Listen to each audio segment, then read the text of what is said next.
Hello students, आज हम लोग पढ़ेंगे नाउन्स। नाउन्स कितने प्रकार के होते हैं, क्या होते हैं, वो सब जानकारी आपको आज मिलेगा। बस ध्यान से वीडियो देखिए और समझने की कोशिश कीजिए, ठीक है। चलिए, तो आज क्या हम लोग करने जा रहे हैं, बेसिक चैप्टर, एकदम इंग्लिश का स्टार्टिंग जो कहते हैं उसको मैं आज शुरू कर रहा हूँ, ठीक है। नाउन, ठीक है। नाउन जो है ये संज्ञा कहते हैं इसको हिंदी में, ठीक है। और ये यदि कोई इंग्लिश शुरू करता है तो स्टार्टिंग में ही उसको नाउन पढ़ना होता है।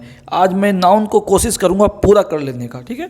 चलिए, आप ध्यान दीजिए कि कैसे कैसे ये हो रहा है, ठीक है। नाउन किसे कहते हैं, ठीक है। तो नाउन किसे कहते हैं, नाउन NOUN, नाउन, ठीक है। नाउन कहते हैं name of a person, name of a person, name of a person, place, animal और थिंग, ठीक है। कोई कोई कहते हैं इसमें आइडियाज़ भी होता है, वो भी जोड़ सकते हैं, ठीक है। तो नाउन क्या है, name of a person, place, animal और थिंग, ठीक है। द वर्ड, हाँ, नाउन रेफर्स टू कर दीजिए, noun refers to, noun refers to name of a person, place, animal और थिंग, एनिमल, थिंग, लो और कॉमा कर देते हैं, थिंग एंड आइडिया।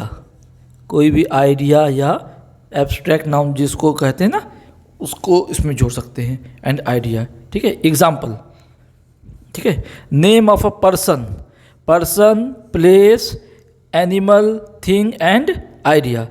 तो एग्जाम्पल क्या हो सकता है, जैसे एग्जाम्पल में आप बोल सकते हैं राम।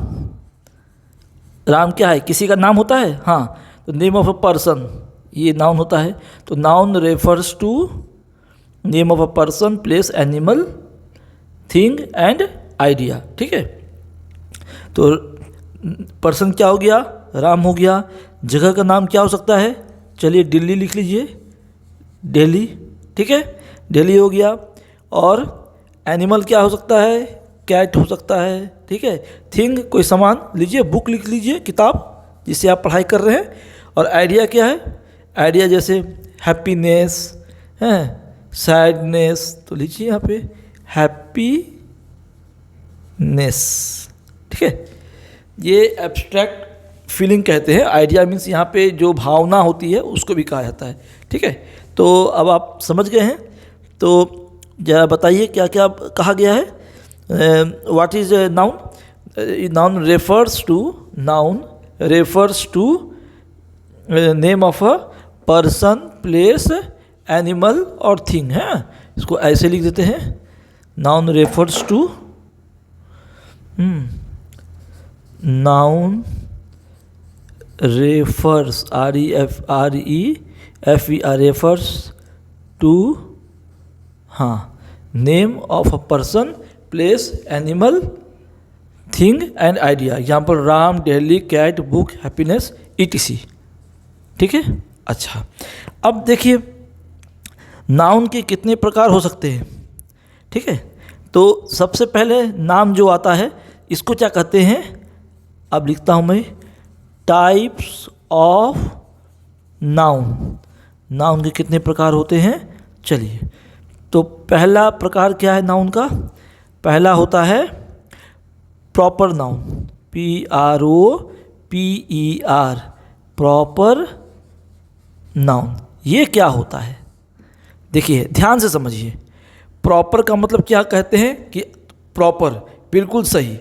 किसी, आप आदमी बोलेंगे तो कोई भी आदमी आ जाएगा, मगर मोहन बोलेंगे तो मोहन ही आएगा, सोहन बोलेंगे तो सोहन आएगा, राम बोलेंगे तो राम आएगा। तो प्रॉपर नाउन क्या होता है, specific name of people, places, organisation, ठीक है। तो क्या होता है प्रॉपर नाउन, refers to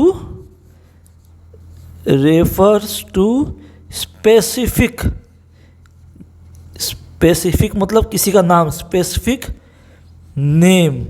नहीं स्पेसिफिक याद होगा तो खाली नेम भी लिख देंगे तो पूरा नंबर मिलेगा। Proper noun refers to specific names, ठीक है, नेम्स ऑफ पीपल, ठीक है, पीपल, प्लेसेस, ऑर्गेनाइजेशन,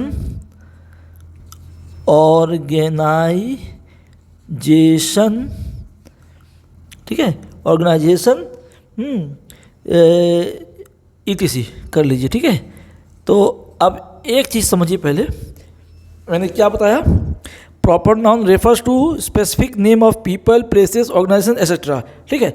अब देखिए ये राम में हम क्या छोटा आर लिखेंगे, बड़ा आर लिखें, बड़ा आर लिखे ना, तो प्रॉपर नाउन हमेशा किससे शुरू होता है, कैपिटल लेटर। इट बिगिंस या स्टार्ट्स, जो लिखिए आप समझने के लिए, स्टार्ट्स विथ कैपिटल लेटर, ठीक है। जैसे राम, तो राम बोले ना, तो राम, मोहन, ये हमेशा कैपिटल लेटर होगा। दिल्ली, बॉम्बे, ठीक है, तो ये हमेशा कैपिटल लेटर से शुरू हुआ। तो ये चीज़ है प्रॉपर नाउन, ठीक है, समझ गए। अब देखिए प्रॉपर नाउन तो हो गया, इसके बाद एक और यहीं पर कर लीजिए, common noun, COMMON, common noun. ये किसको बोलते हैं, जैसा कि नाम से पता चल रहा है आपको, common noun refers to, common noun का मतलब हो गया कॉमन। जैसे आप बिल्ली का नाम रखते हैं, ये पूसी, कैट, ये कैट, तो पूसी हो जाएगा प्रॉपर नाउन, और कैट हो गया कॉमन नाउन, समझ गए। तो कॉमन नाउन क्या होता है, these refer to general items, people और प्लेसेस और थिंग्स, ठीक है। कॉमन नाउन क्या है, इट रेफर्स टू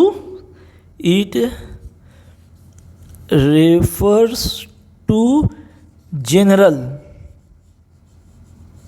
ठीक है, it refers to general items, ठीक है, जनरल आइटम्स, पीपल, प्लेस और थिंग, ठीक है। Refers to general items, general कहेंगे उसको, हाँ। जैसे कैट, कैट कहेंगे, एग्जाम्पल क्या हो गया, कैट, कैट कहेंगे तो कॉमन नाउन हुआ। अब पूसी कह देंगे तो पुसी कैट बोलते ना, PUSSY, तो पूसी नाउन हो गया, नाम हो गया उसका, तो वो प्रॉपर नाउन हो जाएगा। किसी का नाम रखते हैं ना, अब बोलेंगे मोहन, तो प्रॉपर नाउन। आदमी, मैन क्या कॉमन नेम हो जाएगा, मैन, MAN, मैन, मैन क्या होता है, आदमी, हाँ, ये क्या हो गया, कॉमन नाउन, ठीक है। और एग्जाम्पल बताइए कॉमन नाउन क्या हो सकता है, कॉमन नाउन टीचर, क्या चीज़ का टीचर है, फिजिक्स का, केमिस्ट्री का, कुछ नहीं पता, बस टीचर, ठीक है, ये सब कॉमन नाउन। बुक, क्या चीज़ का बुक है, इंग्लिश का, फिजिक्स का, केमिस्ट्री का, कोई नहीं जानता है मगर बुक, ये सब कॉमन नाम हो गए, कॉमन नाम। और इसमें स्पेसिफिक नाम करना है तो कैट के आगे बोल दीजिए पुसी कैट, मैन की जगह बोल दीजिए राम, हैं, टीचर की जगह बोल दीजिए फिजिक्स टीचर, या ये श्रेया टीचर, या फिजिक्स मैम, या ये बोल दीजिए ये कपूर मैम। नाम ले लीजिएगा तब प्रॉपर हो जाएगा, नाम नहीं लीजिएगा तो कॉमन रहेगा, ठीक है। ये चीज़ क्लियर हो गया, ये हो गया आपको कॉमन नाउन। तो दो हो गया अभी यहाँ पे, प्रॉपर नाउन, कॉमन नाउन। चलिए आगे बढ़ते हैं। अब आइए, दो तो हो गया प्रॉपर नाउन और कॉमन नाउन, तीसरा आइए, तीसरा में क्या है, तीसरा में मैं लेता हूँ मटेरियल नाउन, मटेरियल नाउन, ठीक है। इसका मतलब क्या होता है मटेरियल नाउन? मटेरियल नाउन का मतलब कि जिसको आप छू सकते हैं, स्पर्श कर सकते हैं और उसको आप अनुभव कर सकते हैं, मतलब छू करके, टच करके, हैं, सूंघ करके, तो वो मटेरियल नाउन कहते हैं, ठीक है। जैसे मान लीजिए लोहा है, ठीक है, लोहा है, पेड़ है, कुत्ता है, बिल्ली है, कोई भी चीज़ यदि है तो उसको आप टच करके तो पता लगा सकते हैं, तो उसको कहेंगे क्या? Material noun. पानी है, उसका स्वाद चख के, शरबत है, स्वाद चख के पकड़ लेते हैं, ठीक है। तो मटेरियल नाउन क्या हो गया? मटेरियल नाउन को किसी किसी किताब में कंक्रीट नाउन भी लिखा गया है, तो ये भी आप नोट कर लीजिए, कंक्रीट नाउन भी कह सकते हैं इसको, ठीक है। इट रेफर्स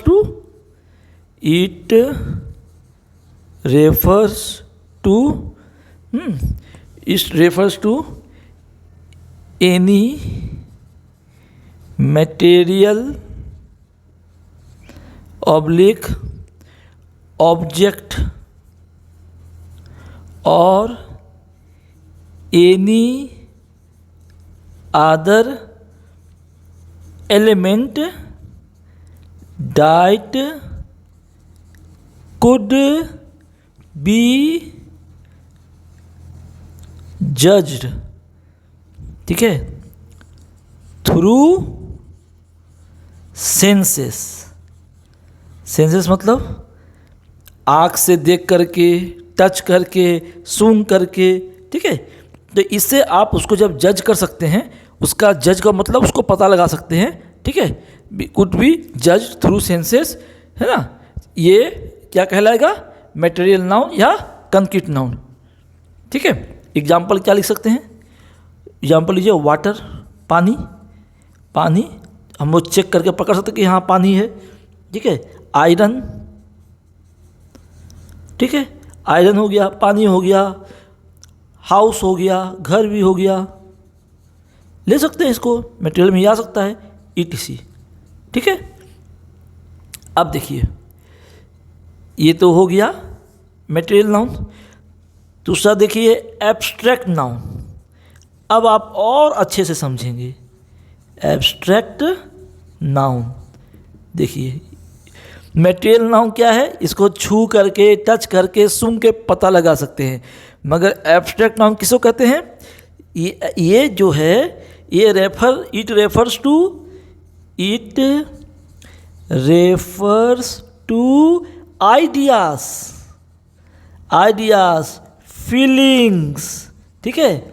उदासी, खुशी, इसको सूंघ के पता लगा लेंगे क्या? छू के पता लगा सकते हैं? कोई खुश है, खुशी की बात है तो छू के पता चलता है? नहीं। तो ये सब जो चीज़ है, कॉन्सेप्ट्स, मैंने आपको कोई दिमाग में कोई कॉन्सेप्ट आया, ये कैसे बिजनेस करना है, तो क्या उसको कोई सूंघ के पता लगा लेगा? कोई नहीं पता लगा सकता है। आपके दिमाग में क्या चल रहा है, क्या कॉन्सेप्ट है आपके पास, ये कोई पता लगा सकता है सूंघ के? नहीं। वही चीज़ है, ठीक है। तो ये सब चीज़ जो है, it refers to ideas, feeling, concepts, ठीक है। ये सब जो शब्द से जो रेफर होता है उसे कहते हैं एब्स्ट्रैक्ट नाउन, ठीक है। इसका मतलब that is those cannot be perceived by senses, ठीक है, जिसको सेंस से आप छू के, टच करके नहीं पता लगा सकते हैं। इसको आप इतना को अलग करके रखिए, ये हाई फाई हो गया थोड़ा सा, इतना ही काफ़ी है आपके लिए। It refers to ideas, feelings, concepts, है ना, एंड कॉन्सेप्ट्स कर लीजिए यहाँ पे, एंड कॉन्सेप्ट्स उतना बाद में रखिए। हाई फाई कोई पूछा तो हाई फाई किसी को जवाब देने के लिए आपके पास होना चाहिए नॉलेज, तो वो आपको काम देगा कि that cannot be perceived by senses, माने किसी कोई खुश है तो छू के पता नहीं लगा सकते हैं, कोई दुखी है तो उसको छू के, देख के पता नहीं लगा सकते हैं। कहने मतलब फीलिंग्स को आप टच नहीं कर सकते हैं, ठीक है। कोई किसी के फीलिंग को नहीं हाथ से छू सकता, वो भाव है, भावना है, भावना वही कहते हैं एब्स्ट्रैक्ट नाउन। समझ गए? एब्स्ट्रैक्ट नाउन क्या है? इट रेफर्स टू फीलिंग, है, खुश है, उदास है, तो ये सब चीज़ आपके दिमाग में है, दिल में है, इसको कोई छू करके देख के नाप तौल करके नहीं बता सकता है। ठीक है, समझ गए? ये हो गया आपको। तो इसका एग्जाम्पल क्या हो सकता है? इसका एग्जाम्पल बताइए आप लोग। इसका एग्जाम्पल क्या हो सकता है? हैप्पीनेस, सॉरो, सॉरो मतलब दुखी होता है। ठीक है, और क्या बोल सकते हैं? लव, प्यार, है ना। लव कोई नाप सकता है, कोई तौल सकता है? कोई नहीं तौल सकता है। करेज, हिम्मत, ठीक है, ETC। ठीक है, तो क्या हो गया abstract noun? It refers to ideas, feelings and concepts. ठीक है, और एक्स्ट्रा थोड़ा लिख दिया हूँ मैं, ये थोड़ा सा हाई फाई नॉलेज के लिए हो गया आप लोग के लिए। Those cannot be perceived by senses. Senses मतलब क्या होता है? जो आपके इंद्रिय हैं, इंद्रिय। ठीक है, सेंसेस मतलब क्या हो गया? इंद्रिय, इंद्रिय, इंद्रिय से आप जिसको नहीं पकड़ सकते हैं। ठीक है, यहाँ पे देखिए सेंसेस लिखा हुआ है। ठीक है, जज मतलब उसको आप नहीं माप सकते हैं, उसको आप जज नहीं कर सकते। जज क्या करता है? डिसीजन लेता है ना, आप उसे डिसीजन नहीं ले सकते, आप उसको नहीं जज कर सकते हैं सेंसेस से। ठीक है, तो यहाँ पे लिखा हुआ है दैट कुड बी जज्ड। जो जज कर सकते हैं सेंस से वो है मटेरियल नाउन। है, देखिए दोनों एक साथ लिख दिया हूँ समझाने के लिए। जो चीज़ को आप छू करके, देख करके पकड़ सकते हैं वो है मटेरियल नाउन या कंक्रीट नाउन। जिसको आप छू करके नहीं बता सकते हैं, जैसे सौरो कौन कितना दुखी है, आप उसको नहीं नाप सकते हैं। पानी को तो नाप सकते हैं ना, आधा लीटर पानी, 1 लीटर पानी, एक घर, 2 घर, तो ये सब मटेरियल है। मगर सौरो, हैप्पीनेस, करेज, इसको आप नहीं माप तौल कर सकते हैं, और इसको इंद्रिय से, सेंसेस से पता नहीं लगा सकते। कौन कितना दुखी है, ये है वो बातचीत से ही मालूम चल जाए। नाप तौल करके, छू के पता लगाना बहुत मुश्किल है। तो ये हो गया एब्स्ट्रैक्ट नाउन। ठीक है, तो ये हो गया मटेरियल नाउन जिसको आप सेंसेस के द्वारा पकड़ सकते हैं, वाटर, आयरन, हाउस। और एब्स्ट्रैक्ट नाउन क्या है? जो भावना होती है, भावना, भावना प्रधान, तो वो हैप्पीनेस, सॉरो, लव, करेज, जिसको आप इंद्रिय के द्वारा, सेंसेस के द्वारा नहीं माप सकते हैं, ना पता लगा सकते हैं। ठीक है, ओके, आगे बढ़िए। आइए आगे बढ़ते हैं। 5वां नंबर, आइए 5वां नंबर आपको हो गया, ये हो गया आपको अब काउंटेबल। Countable noun. काउंटेबल का मतलब गिनती करने योग्य, माने वो नाउन जिसकी गिनती हम लोग कर सकते हैं। जैसे एक आपके हाथ में कलम है, तो एक कलम है, 2 कलम होगा तो पेन्स, 1 कलम होने से पेन, 2 कलम होने से पेन्स, गिनती कर सकते हैं ना, 5 कलम, 10 कलम।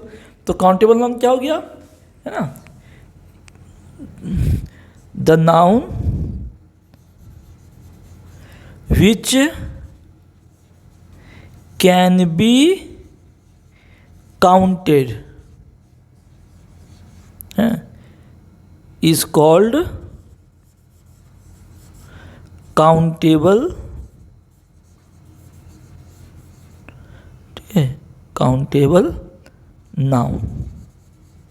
ठीक है, जिसकी गिनती कर सकते हैं, काउंटेबल, गिनती कर सकते हैं। ठीक है, से गिनती कर सकते हैं। ठीक है, तो क्या इसका एग्जाम्पल हो सकता है? बताइए काउंटेबल नाउन का। लीजिए एग्जाम्पल लेते हैं। ए पेन, एक पेन होता तो ए पेन बोलते ना, अब बहुत सारा पेन हो गया तो पेन्स। ठीक है, एक होने से बुक, अब बहुत ज़्यादा होने से बुक्स, ऐसा लग गया। इसका मतलब क्या हुआ कि ये सिंगुलर और प्लूरल फॉर्म में रहता है। ठीक है, तो आप इसको लिख सकते हैं कि काउंटेबल नाउन्स, है ना, can be in singular and plural form. लिख दो countable noun, countable noun can be in singular and plural form. ठीक है, सिंगुलर और प्लूरल फॉर्म में पाया जा सकता है। देखिए ये सिंगुलर फॉर्म हो गया, ये प्लूरल फॉर्म हो गया। कैसे प्लूरल हुआ? PLURAL। कैसे प्लूरल हुआ? S लग गया है, प्लूरल हो गया। और ये सिंगुलर है, ये क्या है? ये सब क्या है? ये सब सिंगुलर है, सिंगुलर। ठीक है, तो ये सिंगुलर और प्लूरल दोनों फॉर्म में पाया जा सकता है। ठीक है, एक कलम अनेक कलम, एक बुक अनेक बुक, एस लगा दी ना, तो ये सब क्या हो गया? प्लूरल हो गया। ठीक है, दूसरा देखिए, जब आप काउंटेबल सीख गए तो अनकाउंटेबल भी सीख लीजिए। अनकाउंटेबल नाउन, इसका नाम से ही आप समझ में आ जाएंगे।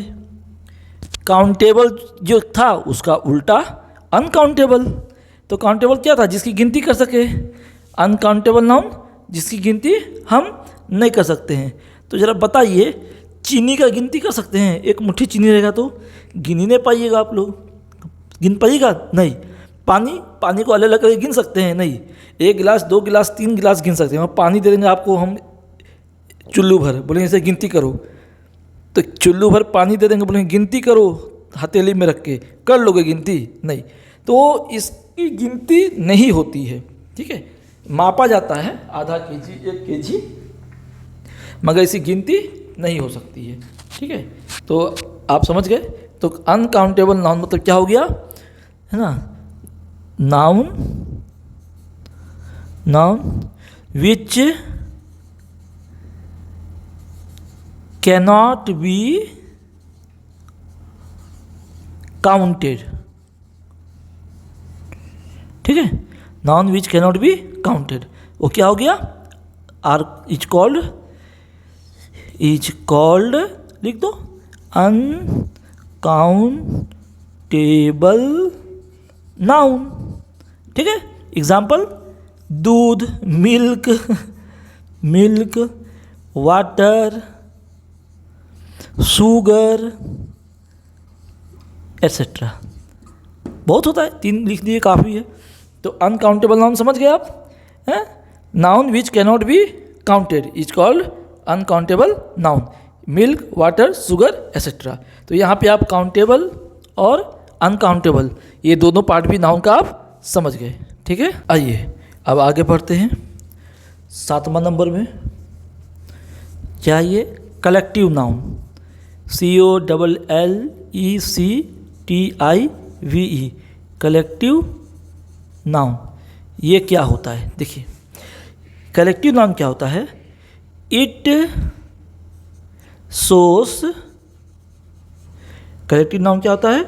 It shows a group of things,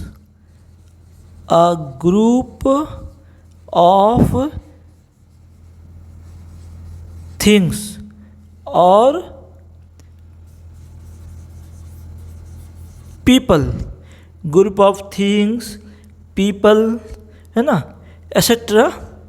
ठीक है, considered to be a single unit, considered to be a single unit. क्या बोला हूँ मैं समझा देता हूँ। कलेक्टिव मतलब आप लोग हिंदी में बोलते हो ना, केला का एक गुच्छा दे दो, केला का गुच्छा, 1 दर्जन केला, है ना, केला का गुच्छा। या कहते हैं ना पूरा एक ग्रुप आ रहा है ऑर्केस्ट्रा वालों का, तो ग्रुप इस तरह का जो बोलते हैं ना, तो ये किसी का नाम तो नहीं ले रहे हैं, एक ग्रुप की बात करते हैं जिसमें बहुत सारे लोग एक साथ रहते हैं। ठीक है, तो बोलते हैं ना Indian cricket team, TEM, team मतलब पूरा एक टीम क्रिकेट का 12 खिलाड़ी 14 खिलाड़ी का है, तो ये ग्रुप कहते हैं ना, ये टीम शब्द जो है वो कलेक्टिव नाउन हो गया। ठीक है, केला का गुच्छा, बंच, है ना, अंगूर का गुच्छा, अ बंच ऑफ ग्रेप्स। तो जो बंच कहते हैं ना, गुच्छा, उसको कहते हैं हिंदी में कलेक्टिव, इंग्लिश में कलेक्टिव नाउन। हिंदी में जो गुच्छा बोलते हैं, एक ग्रुप बोलते हैं, एक ग्रुप आ रहा है, क्रिकेट का टीम आ गया है, चलो खेलने के लिए, आ जाओ, उसका टीम आ गया, मेरा टीम, हम लोग का टीम तैयार ही नहीं है, उसका टीम तो तैयार हो गया, बैट बॉल बांध के, पैड उड बांध लिया, बैट बॉल लेके आ गया, तो वो टीम, उसका टीम, मेरा टीम, तो ये टीम शब्द हैं, ये सब क्या है? Collective noun.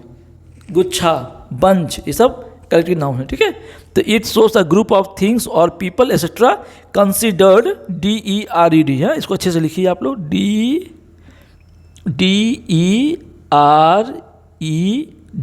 ठीक है। Considered to be a single unit, एक यूनिट। टीम में पूरा ग्रुप है, हिंदुस्तान का टीम है तो पूरा एक ही देश के लिए खेलेगा, 4 गो देश के लिए नहीं खेलेगा, ठीक है। तो एक साथ काम करता है, एक साथ करता है ना। तो वो कहेंगे सिंगल यूनिट की तरह बिहेव कर रहा है, सिंगल यूनिट की तरह पेश आ रहा है, तो वो क्या हो गया, कलेक्टिव नाउन, ठीक है। तो it shows a group of things और people etcetera considered to be a single unit. अब आइए एग्जाम्पल लीजिए, बोलिए। टीम, ठीक है। और क्या कह सकते हैं, बंच, मतलब गुच्छा, कहते हैं ना गुच्छा, अंगूर का गुच्छा, केला का गुच्छा है, टीम है। तो ये सब जो है, ये सब क्या हो गया आपको, कलेक्टिव नाउन, ठीक है। तो क्राउड, क्राउड भी आप लिख सकते हैं, भीड़, क्राउड है। तो ये सब क्या हो गया, ETC, ये हो गया collective noun. It shows a group of things, बस अ ग्रुप ऑफ थिंग्स भी लिख देंगे तो पूरा नंबर मिल जाएगा आपको। और people etcetera consider to be a single unit, people भी लिखना पड़ता है ना, टीम क्या होता है, क्राउड क्या होता है, आदमी लोग होते हैं, इसलिए लिख लीजिए। It shows a group of things और people etcetera consider to be a single unit, ठीक है। चलिए 7 नंबर हो गया। 8 नंबर में आइए। अब आप देखिए, ये पोजेसिव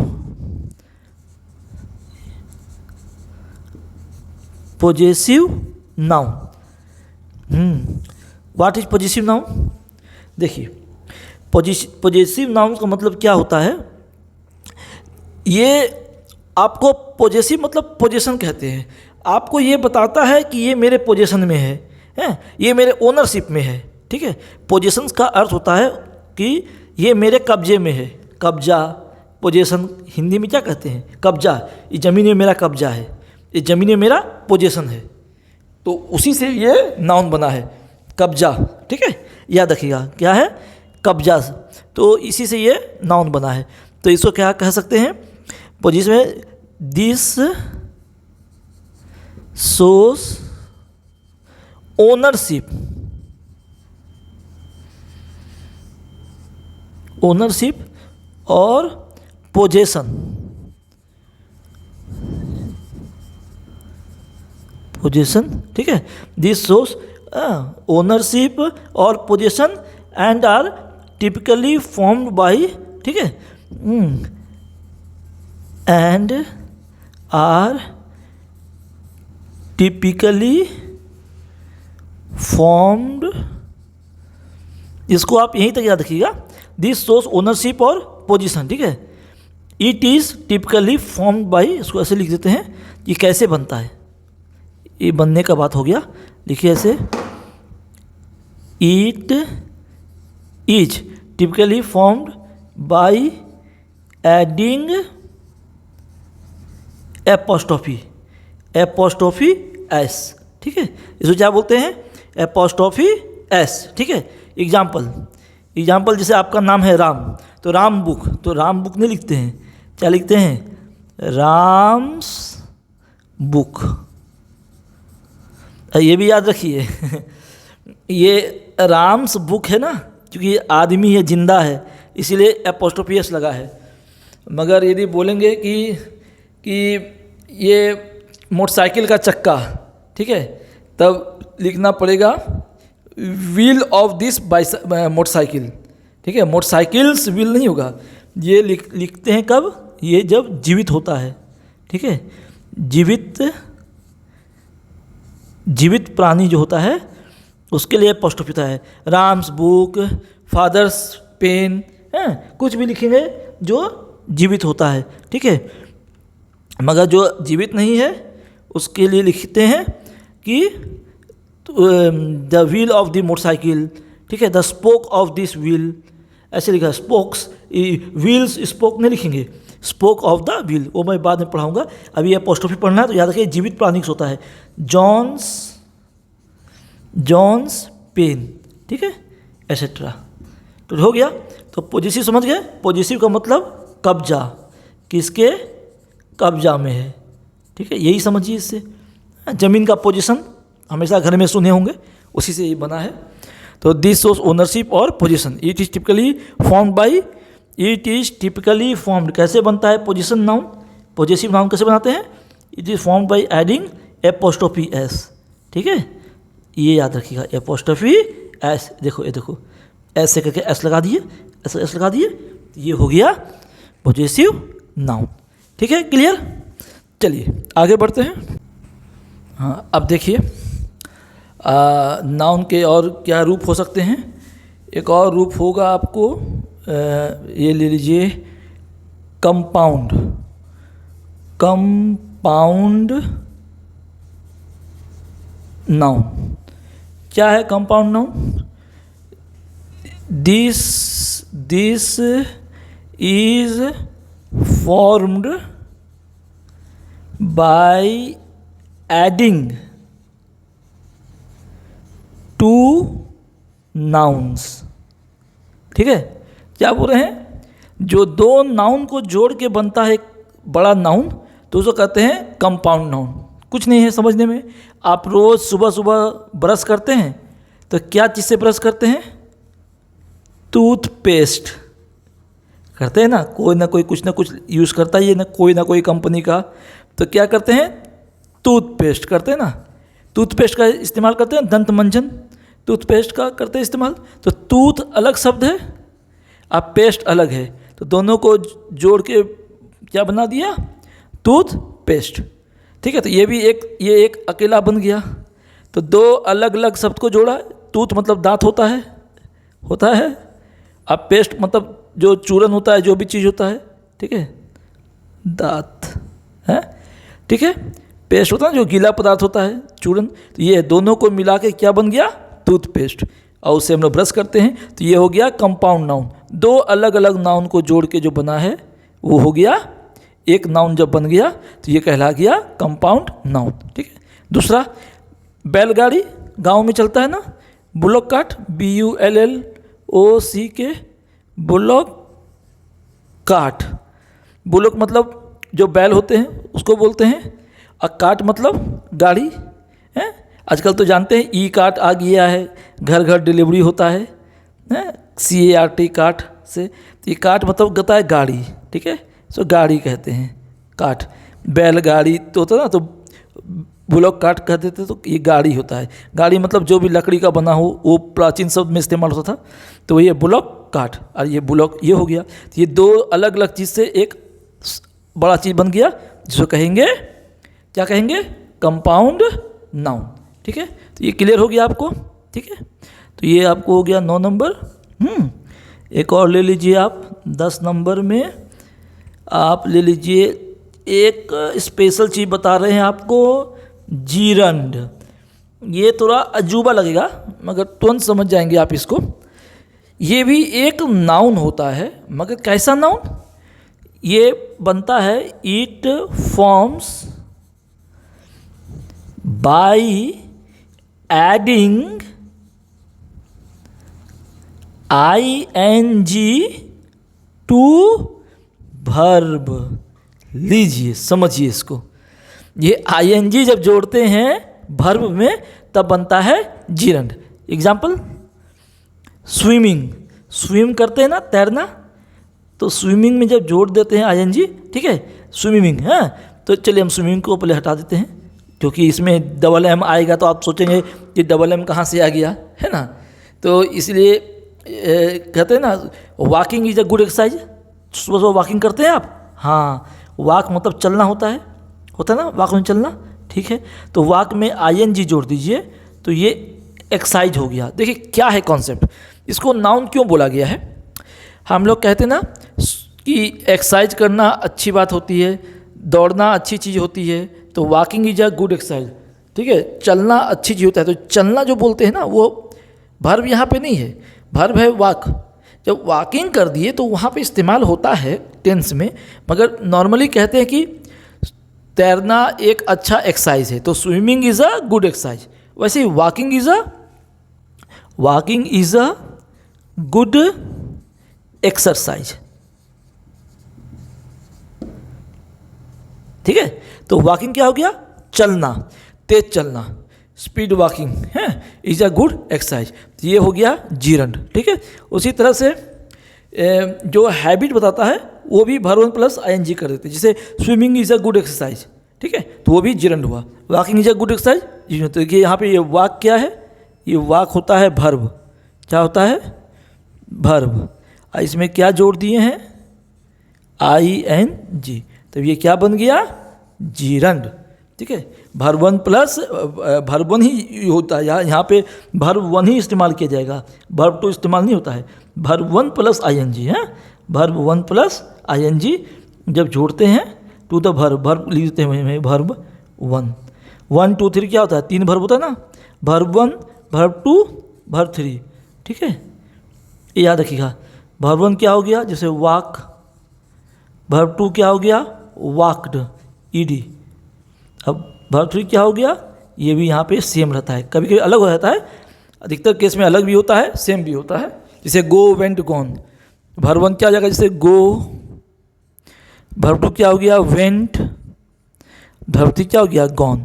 यहाँ अलग हुआ, कभी कभी वर्ब 2 वर्ब 3 सेम रहता है, याद करने का चीज़ है। आप लोगों को मैं लिख दूंगा, जब वर्ब पढ़ाऊँगा बहुत सारा लिखूँगा, तो आप याद कर लीजिएगा, आप बता भी दूंगा, खाली याद करने की जरूरत नहीं पड़ेगा, कभी कभी मैं बता दूंगा कि कैसे आपको कभी मिस्टेक नहीं होगा वर्ब 1 वर्ब 2 वर्ब 3 को लिखने में या याद करने में। क्यों, उसका एक तरीका भी होता है, कॉन्सेप्ट भी है, हमेशा सब कुछ याद नहीं करना पड़ता है, कॉन्सेप्ट बता दूंगा, ठीक है। अभी यहाँ तत्काल समझिए कि जीरंड क्या होता है, वर्ब 1 प्लस ing। जीरंड का मतलब वर्ब 1 प्लस ing, ये वाला वर्ब 1, ठीक है। तो ये हो गया क्या, जीरंड। ये भी एक तरह से नाउन के रूप में इस्तेमाल होता है, ठीक है। आप समझ गए, running is a good exercise, swimming is a good exercise, I love walking, मैं वॉकिंग करना पसंद करता हूँ।